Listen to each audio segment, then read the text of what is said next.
ఎమ్మెల్యేలు పోటీలు పెట్టి ఎమ్మెల్యేలు పోటీలు కాదు సారీ కల్చరల్ యాక్టివిటీస్ పెట్టి గేమ్స్ పెట్టి ఎవరిని పెట్టడం అనేది మంచి సంప్రదాయం.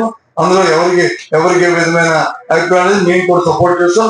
మేము మా మనసు కూడా పార్టిసిపేట్ చేస్తాం. కానీ సంస్కృత కార్యక్రమంలో ఏదైతే వాళ్ళు పైశాచిక ఆనందం పొంది కింద నుంచి నవ్వులు కేరింతలు కొడుతున్నారో ఇంకోళ్ళ గురించి మాట్లాడుతున్నారు, అది అభ్యంతరం. అది అభ్యంతరం. అది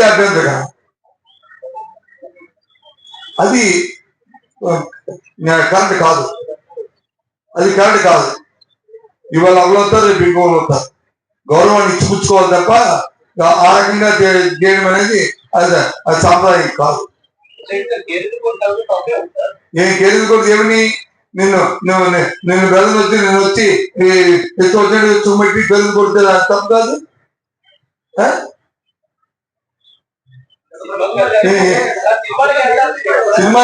సినిమాలో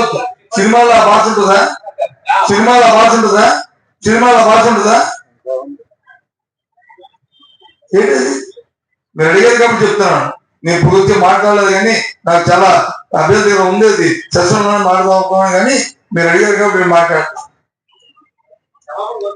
ఎందుకు తెలుసుకుంటే చాలు. పెద్దానికి అపాలజీ, పెద్దానికి సారీ, పెద్దానికి థ్యాంక్స్. ఇది కాబట్టి బ్రిటిష్ వాళ్ళు పంపించారు డైలాగ్. అది కాదు, తెలుసుకోవాలి. మంచి బయట రావాలా. మన నాయకత్వం వహిస్తున్నప్పుడు తెలుసుకుంటూ ప్లీజ్ స్టాప్ అని అంటే ఎంతో గౌరవం పెరుగుతుంది.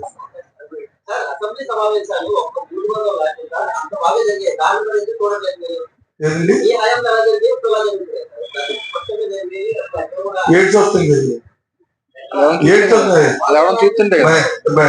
స్పష్టమైంది ఏంటి? నాకు అర్థం. స్పష్టమైంది ఏంటి?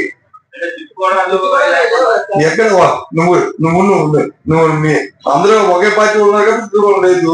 లేకపోతే ఇంకోరు ఉంటే అప్పుడు తిట్టుకొచ్చే ఎలా తిట్టుకోవాలో తెలుస్తుంది.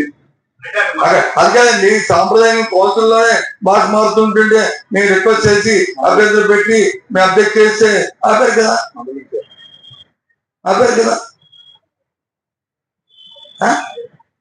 అది మా రిక్వెస్ట్ అవ్వండి, లేకపోతే మా తనకు అబ్జెక్షన్ అవ్వండి, లేకపోతే మా తనకు నిజం అయ్యండి. అదే కదా, అది అవసరం.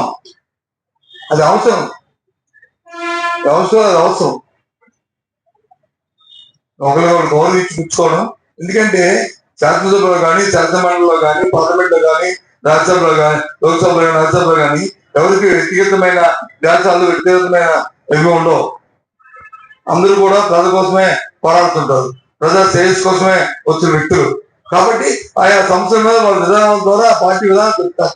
అంతేగాని వ్యక్తిగతంగా దూషించుకోవడం అనేది సాంప్రదాయం కాదు. అది ఎవరు చేసినప్పటికీ కూడా అది తప్పే.